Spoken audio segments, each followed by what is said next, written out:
Republicans are outraged over how the Pennsylvania Supreme Court has redrawn the map of the state's congressional districts, boosting Democrats' odds of regaining the House in the midterm elections. The court had ruled the previous map diluted Democrats' votes and undermined rights to, quote, free and equal elections. But the chairman of the state's Republican Party says, quote, today, in a shameful display of partisanship, the Pennsylvania Supreme Court drew and released a new congressional map. This map constitutes a new standard for judicial activism, end quote. Power panel back, Kevin McCullough, Jessica Tarlov. Kevin? Oh, I think it's absolutely true. It's judicial activism. What's the meaning of elections if you don't enjoy the fruit of winning them?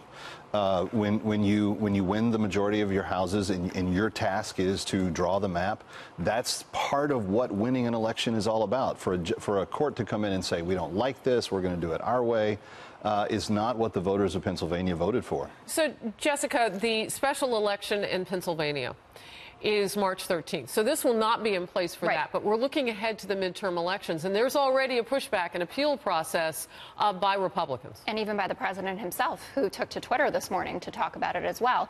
But to Kevin's point, I mean, Republicans were enjoying, based upon their map, a 13-5 advantage in a evenly divided state, and the court was trying to rectify that actually it shouldn't just be, oh, that we won, we get to do whatever we want and make sure that we're excluding voters and moving things around. And granted, we can all acknowledge both sides gerrymander. Yeah, I was just going to say, this is not just a Republican problem here. Democrats do it as well. Well, it is why you win elections, but if you look at an evenly divided state and a Republican advantage of 13-5, we're not talking about 1-seat advantage, 2-seat advantage. It makes sense to me that a court would get involved in this like they have all over the country. We had it in North Carolina as well. Just Kevin, before you speak, Maryland congressional map is awaiting a decision with the Supreme Court. Wisconsin congressional map is awaiting March oral arguments with the Supreme Court. North Carolina congressional map is pending appeal with the Supreme Court.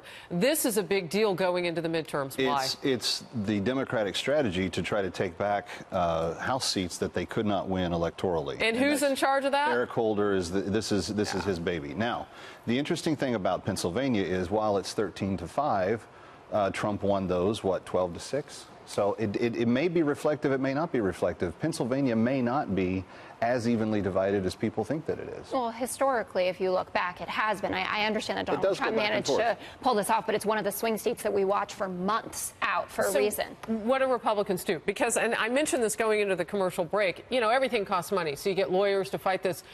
Republicans have a lot of money right now. And the DCCC and the DNC, you guys are struggling. So what happens? They're actually bankrupt, I think, according to the latest numbers. But I think Republicans have to pick and choose where they spend their treasure. And if you're going to go into Pennsylvania, you're going to fight this, you got to fight it hard. I think Pennsylvania may be one of the more important states that they fight it in, because I'm not sure that if you compare North Carolina or Wisconsin, that it matters as much presidential cycle to presidential cycle as Pennsylvania does. I would just add, and we were discussing this on the couch as well, that while our national organizations on the Democrat side are not raising as much as we would like, individual candidates are. And Conor Lamb is a very well-funded candidate because people like him in Pennsylvania. Yeah. And also I would add, he's running as very moderate. He came out against Nancy Pelosi. That might be bellwether for the future of where these races are going. Yes, historically, and that might be a little bit of spin too, but Republicans are out funding you right now in terms of what they can raise. Kevin, great to have you. Jessica, great to have you. Thank you, Harris.